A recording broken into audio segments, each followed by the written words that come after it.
India की बात, तो अगर आप 24 जून के चुनाव आयोग द्वारा निर्गत आदेशों को देखेंगे तो पैन इंडिया अर्थात हर स्टेट और यूटी में एसआईआर करने का निर्णय चुनाव आयोग ले चुका है। उस पर कार्य भी जारी है, लेकिन उनकी तिथियां राज्यवार या यूटीवार चुनाव आयोग की संयुक्त बैठक में हम लोग निर्णय करेंगे और फिर आपको बताएंगे। चुनाव आयोग एक संवैधानिक संस्था होने के कारण संविधान के अनुरूप कार्य करती है और हर विधानसभा, लोकसभा के इलेक्शंस की सुपरिंटेंडेंस, डायरेक्शन और कंट्रोल ये चुनाव आयोग के पास होता है।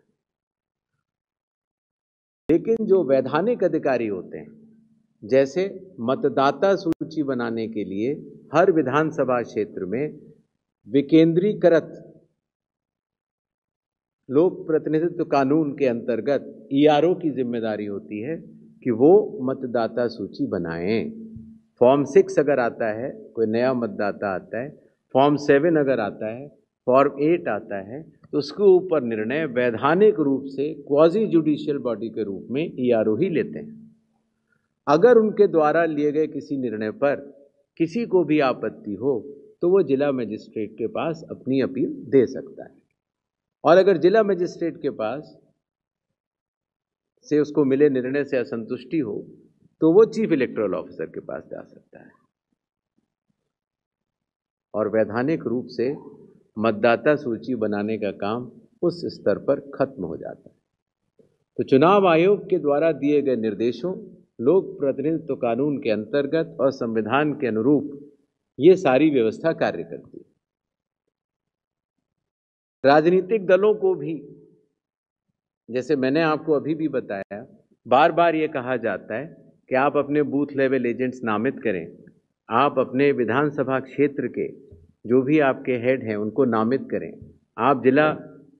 अध्यक्षों को नामित करें, जिससे कि वो इस स्टेट के प्रेसिडेंट्स को नामित करें, जिससे कि इस व्यवस्था के तहत ये समन्वय बना रहे। तो निष्पक्षता तो हमेशा रहती है और पक्षपात का तो प्रश्न ही नहीं उठता।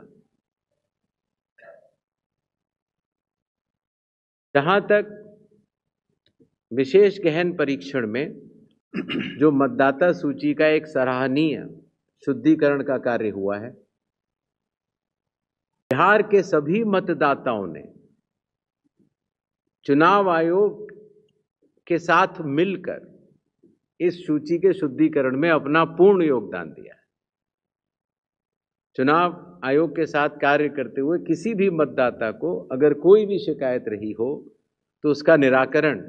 संबंधित ईआरओ ने करके दिया है। इस प्रक्रिया में ड्राफ्ट सूची जब आई थी तो लगभग 65 लाख मतदाता सूची से नाम कटे थे, और जब फाइनल सूची आई तो 3.66 लाख नाम कटे। जो ये कुल नाम कटे, इनके प्रमुख कारण हैं कुछ मतदाताओं का मृत पाया जाना, कई मतदाताओं का भारत के नागरिक के रूप में अपनी जब जांच हो रही थी तो उसमें सक्षम न पाया जाना, कई मतदाताओं के कई जगह नाम बने हुए थे, उनका एक जगह नाम आना, और कई मतदाताओं का बिहार से स्थायी प्रवास हो जाना। चूंकि ये सारी सूचियां विधानसभा के स्तर पर, जिला के स्तर पर और राज्य के स्तर पर सभी से साझा की जा चुकी हैं और आंकड़े सहित साझी की जा चुकी हैं,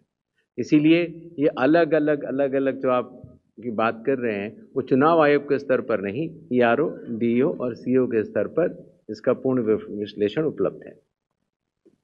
सोशल मीडिया पर